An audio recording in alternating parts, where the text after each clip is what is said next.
Big fines, big implications. Google has just been hit with a €573 million, $666 million judgment in Germany. It's not just about money, it's a major signal in the global antitrust fight. Let's break down what happened and why it matters. In a ruling by the Berlin Regional Court, Google was ordered to pay $573 million in total damages to two German price comparison websites. BUIDL, owned by Axel Springer at Sea, initially sought around $3.3 billion and will receive $374 million plus $91 million in interest. Meanwhile, Producto GmbH, which asked for about $290 million, was awarded $89.7 million plus $17.7 million in interest. That's according to Bloomberg. These claims stem from accusations that Google abused its dominant position in shopping-related search results, effectively disadvantaging competing price comparison services. This ruling comes amid the broader backdrop of increasing regulatory pressure across the European Union on big tech and search engines in particular. Also noted by Bloomberg as part of the European Union antitrust crackdown on the search engine giant's abuse of market power. So, in simple terms, Google's algorithm and business practices around shopping verticals were deemed to harm competitors by giving Google's own services an unfair boost. Hence, the German court awarded damages to the competitors. For Google, this $573 billion judgment is meaningful, not only for the financial cost, but for the precedent it sets. While in the scale of Google's overall revenue it may not be huge, the regulatory and competitive risks escalate. Analysts will watch whether similar claims arise in other European countries or whether new claims will follow against Google's other verticals, maps, travel, jobs, etc. For investors and market watchers, Google may face higher compliance costs and riskier margins in regions where its monopolistic practices are challenged. Shareholders should monitor potential future liabilities and whether Google's business model of free search plus monetized ads plus vertical expansion needs to be adjusted. For competitors, price comparison services, this is a win. Courts are willing to award damages and hold dominant platforms accountable. On a broader level, this ruling signals that Europe's antitrust regulators and courts are becoming more aggressive with big tech. We are entering a phase where dominance in data, algorithms, and search may attract substantial financial penalties and structural risk. What to keep an eye on next? Will other companies follow the lead of BUIDL and Producto and file claims in other jurisdictions? How will Google respond? Will it change its shopping search ranking algorithms? Offer compensation or settlements, or appeal the ruling? Will the ruling influence Google stock or ad business growth in Europe? What about regulatory spillover into the U.S., where antitrust scrutiny of tech is also rising? In short, Google must pay $573 billion in Germany for unfair shopping search practices. It's a small cost for Google, but a major signal to the industry. When dominance is challenged, the stakes are high. Europe is rewriting the rules for crypto. The European Commission is preparing to hand nearly all licensing and supervision of crypto firms in the bloc over to SMA. A regulatory shift that could reshape the way crypto businesses operate across all 27 member states. Let's break down what's really going on and why you should care. According to the Bloomberg article, the European Commission is pressing to grant the European Securities and Markets Authority, SMA, new powers to oversee all crypto asset service providers in the EU. Under the current framework, the Markets and Crypto Assets Regulation, or MiCA, crypto firms need authorization in one EU member state and can then passport their services across the bloc. But the draft reform now under discussion would make SMA the direct supervisor and licensor of crypto firms, shifting power away from national regulators. In other words, instead of each country regulating crypto firms independently, Brussels, via SMA, would become the central authority. Why is this move happening? Because the current system has the 27 EU member states, each building their own regulatory and supervisory infrastructures through MiCA, making standards inconsistent. SMA itself said that specific new resources had to be built up 27 times, once in each member state. There's also the issue of regulatory arbitrage. Some countries may be more lenient, allowing firms to pick and choose jurisdictions. France, Italy, and Austria have already called for SMA to take over major crypto firms. The idea is that crypto is inherently global and cross-border, so national-only oversight may not capture systemic risks or protect investors uniformly across the EU. Centralizing supervision could allow a larger, specialized regulator like SMA to build higher-end capabilities than 27 smaller national regulators can individually. In practice, for crypto asset service providers, licensing may become more rigorous, with higher standards to meet and possibly longer approval processes. Firms operating cross-border could lose the benefit of choosing a lighter jurisdiction and face one central EU license process instead. Some national regulators, especially from smaller states like Malta or Luxembourg, may lose regulatory control or influence. For investors and traders, increased regulatory scrutiny could raise compliance costs and slow down growth for crypto firms. But a uniform regulatory regime may also increase investor confidence and make Europe more attractive for institutional crypto investment. In summary, the EU is moving to hand oversight of its crypto industry to one central regulator at SMA in a bid to fix fragmentation, reduce risk, and build a truly unified digital asset market. For crypto firms, it means higher stakes. For investors, it means watching regulation as much as tokens, and for the market, it signals that crypto is no longer purely a siloed high-risk niche. It's becoming part of mainstream finance with mainstream regulation. Stay tuned, this regulatory shift could ripple through the crypto markets and investment landscape across Europe and beyond. In a move blending geopolitics and infrastructure, Armenia is considering granting the United States a lease of up to 99 years to develop a strategic transport and transit corridor. The deal could represent a major realignment in the South Caucasus and create opportunities and risks for investors. According to Bloomberg, Armenian Prime Minister Nikol Pashinyan said his country is in discussions with the U.S. over granting a decades-long lease, either 49 years or 99 years, to build and operate a regional infrastructure route through Armenian territory. The project in question is known as the TRIP Corridor, the so-called Trump Route for International Peace and Prosperity, which was first referenced in August when the U.S., Armenia, and Azerbaijan signed a peace declaration to link Azerbaijan with its exclave Nakhchivan through Armenia. Under the concept, the U.S., via joint Armenian-U.S. company, would have development rights over the corridor, while Armenia retains sovereignty over the land. So why is this corridor important? It would link mainland Azerbaijan to its Nakhchivan exclave by passing through Armenia's Sunnik region, opening a transport, energy, and trade route. The corridor is planned to include multimodal infrastructure, rail, road, energy pipelines, oil, gas, fiber optic cables, and potentially electricity transmission lines. For Armenia, which has long suffered from isolation and land blockades, the corridor offers a chance to open new transit links and bring in investment. For the U.S. and broader global trade strategy, granting a long-term lease gives a strategic foothold in the South Caucasus, a region historically influenced by Russia and Iran.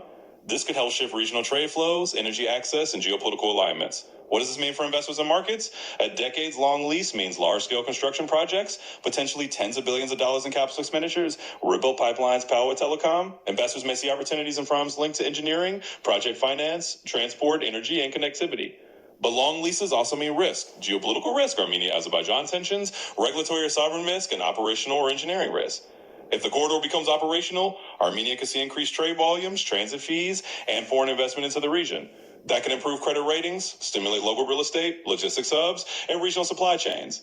Key things to monitor going forward include the exact lease terms, 49 versus 99 years, the governance of the joint Armenian-U.S. company, the size and structure of the consortium, and who will finance the build-out. Also watch for construction milestones, regional reactions, especially from Iran, Russia, and Turkey, and the overall economic impact. In summary, Armenia is considering granting a 49 or 99-year lease to the U.S. to develop a key transport corridor linking Azerbaijan to its Nakhchivan exclave via Armenian territory. For infrastructure investors, it's a potentially large, long-term bill with strategic implications. For geopolitical watchers, it's a signal of U.S. reentry in a region long under Russian and Iranian influence.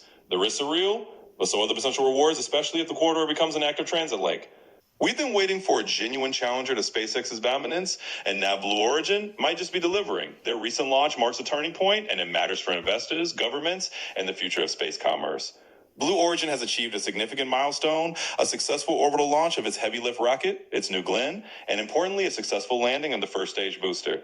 According to the Bloomberg opinion piece, this isn't just a flash in the pan. It signals that Blue Origin is no longer just dreaming big, but entering the arena where SpaceX have long held dominance. For years, SpaceX's model of reusable rockets, Falcon 9, Falcon Heavy, Starship, has set the benchmark. Blue Origin's success changes the competitive dynamics. Why does this matter for competition? SpaceX has built vast experience in reusing boosters and flying them frequently. Blue Origin's success creates a second credible provider that can push your pricing, cadence, and contract terms. With Blue Origin demonstrating hardware and operations maturity, governments and satellite operators now have a viable alternative beyond SpaceX. That means like pricing power and less monopoly in the market. The entry of a serious competitor means more negotiation power for buyers and potentially slower growth or margin pressure for SpaceX if Blue starts securing significant share. From an investor or trader viewpoint, there's valuation risk for SpaceX. If Blue Origin begins capturing meaningful contract volume, SpaceX's growth assumptions may be challenged. Blue Origin's success could mean landmark contracts that benefit its suppliers and partners, and more competition could drive down the cost to orbit, accelerating satellite deployments and expanding the market.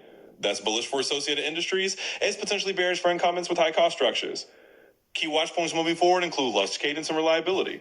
One successful launch and landing is a milestone, but the question is whether Blue Origin can replicate it at scale and reliability comparable to SpaceX. And Blue can't match or beat SpaceX on cost per kilogram to orbit or launch frequency, and the competitive threat remains theoretical. Also watch for contract wins. Will Blue begin to clinch major contracts? And how will SpaceX respond? Expect SpaceX to accelerate innovation, pricing tactics, or contract lock-ins. In short, Blue Origin's recent launch isn't just a technical success, it's a market signal that SpaceX may finally have a serious competitor. For investors, this could mark the beginning of a more competitive era in space launches, one with lower costs, faster innovation, and more choice. Keep an eye on contract flows, launch cadence, cost disruption, because the space race has just entered a new chapter.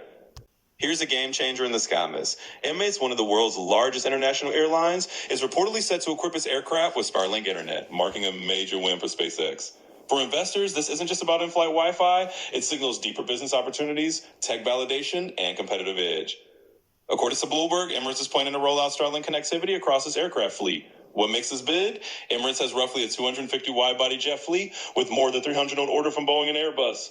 Starlink's in-flight connectivity would upgrade their onboard internet experience with higher speeds, lower latency, and potentially new digital services. For SpaceX, landing a high-profile airline like Emirates means major validation of its aviation connectivity business and a strong reference customer. This deal matters on several fronts. If fully rolled out, the number of aircraft involved in the long-haul service profile means substantial scale for Starlink aviation.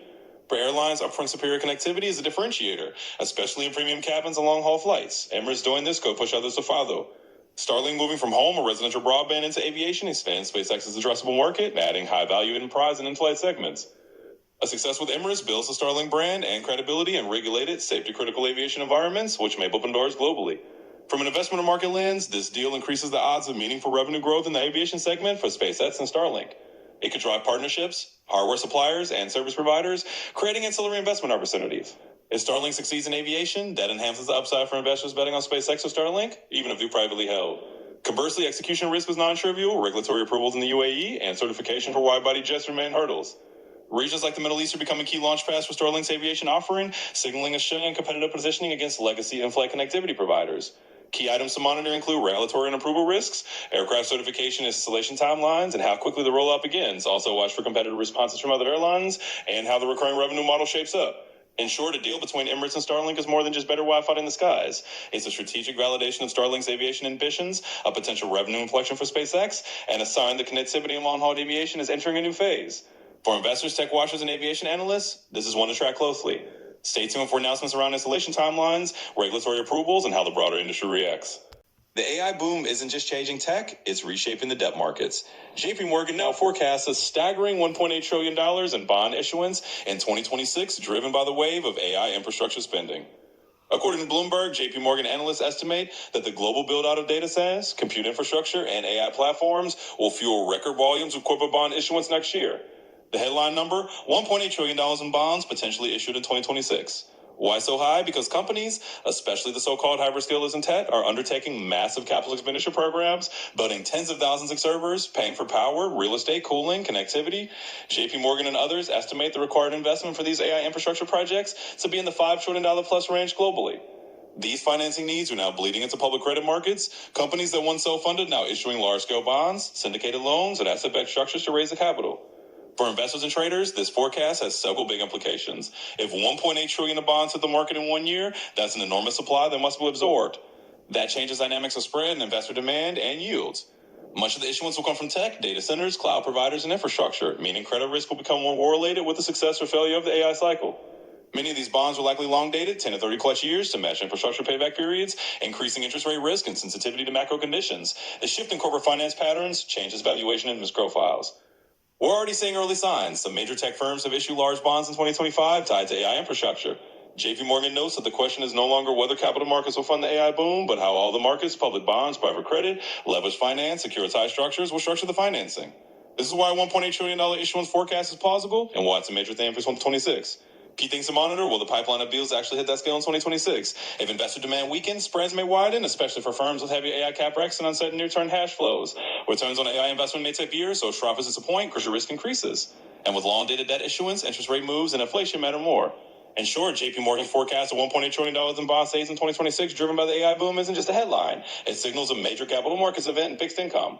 For investors and traders, the message is clear. Fixed income markets are becoming the front line of the AI revolution, not just equities or tech. If you cover credit, tech, infrastructure, or macro risk, you'll want to keep this theme front and center. Major shift in crypto infrastructure. BlackRock's tokenized fund is now accepted as collateral on Binance. That could be a turning point for how institutional money moves into crypto. Let's unpack why this matters. BlackRock's USD Institutional Digital Liquidity Fund, ticker BUIDL, a $2.5 billion tokenized fund, has been accepted as off-exchange collateral for trading on Binance. This is particularly noteworthy because according to Binance, only 3 tokenized products are currently eligible to be used that way on the platform. In addition, BUIDL is launching a new share class on BNB Chain, the blockchain associated with Binance. So what we're seeing is a major traditional asset manager, BlackRock, bridging into the crypto ecosystem in a structured way. Not just launching a fund, but integrating with crypto trading mechanics, collateral usage, tokenization, blockchain share classes. What's the big deal? Institutional asset managers meet crypto funding. BlackRock isn't just offering a tokenized fund by enabling it as collateral on Binance, it's integrating into the infrastructure of crypto trading. That moves beyond fund launch to clearing and settlement type plumbing. Collateral in the backbone of margin, derivatives, lending. When a large institutional product can be used as collateral, it opens new layers of institutional participation, more liquidity, more leverage, more integration with traditional finance. It shows that tokenized versions of traditionally regulated funds can play in the crypto ecosystem, blurring lines between traditional asset management and crypto-native finance. From a trading or analyst perspective, this could mean increased institutional flow into crypto markets. And BlackRock uses this as a foothold, while the large-scale managers may follow, bringing more capital, but also more scrutiny and correlation between crypto and traditional markets. As tokens like BUIDL become collateral, leverage dynamics in crypto may shift. More borrowing, more margin, perhaps more systemic risk. This integration may invite greater regulatory oversight as well, especially given the cross-border nature and collateral usage on a major exchange like Binance. In short, BlackRock's fund becoming usable as collateral on Binance is a landmark moment. It signals that institutional asset management and crypto trading infrastructure are emerging. For your audience of traders and analysts, this means the crypto markets are no longer siloed. They're increasingly interconnected with traditional finance. With new opportunities, but also new mechanics and risks. Stay alert. This could change how capital flows into crypto, how collateral works, and how market structure evolves.